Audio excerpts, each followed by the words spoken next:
റജബ് 27 പ്രത്യേകമായ ഒരു നമസ്കാരം, ജീവിതത്തിൽ എന്തെല്ലാം ആഗ്രഹങ്ങളും അഭിലാഷങ്ങളും പൂവണിയാൻ ആഗ്രഹിച്ചു നിൽക്കുന്നുണ്ടോ, സ്വപ്നങ്ങൾ മനസ്സിൽ കൊണ്ടുവച്ച് നടക്കുന്നുണ്ടോ, അതെല്ലാം പൂർത്തീകരിക്കാൻ നിറവേറ്റാനുള്ള നമസ്കാരം എന്ന നിയ്യത്തോടു കൂടി റഗായിബ് നമസ്കരിക്കാൻ വേണ്ടി പല ആളുകളും പറയുന്നത് കാണാം. സുന്നത്തിൽ അതിന് യാതൊരു സ്ഥാനവുമില്ല, അഥവാ പ്രവാചകൻ സ്വല്ലല്ലാഹു അലൈഹി വസല്ലം പഠിപ്പിച്ചിട്ടില്ല.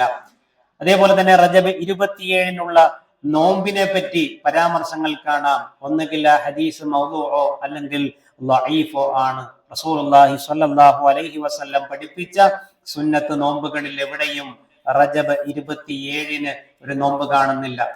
ഉമർ റളിയല്ലാഹു അൻഹുവിന്റെ കാലത്ത് തന്നെ ഇതിനൊരു പ്രത്യേക പുണ്യം കൽപ്പിച്ചുകൊണ്ട് അന്ന് ചില ആളുകൾ നോമ്പെടുത്തപ്പോൾ ഉമർ റളിയല്ലാഹു അൻഹു അവരെ ശക്തമായി ശകാരിച്ചത് ഹദീസ് ഗ്രന്ഥങ്ങളിൽ വന്നിട്ടുണ്ട്. മുസന്നഫ് ഇബ്നു അബി ഷൈബ പോലെയുള്ള ഹദീസ് ഗ്രന്ഥങ്ങളിൽ വന്നത് നമുക്ക് കാണാൻ സാധിക്കും.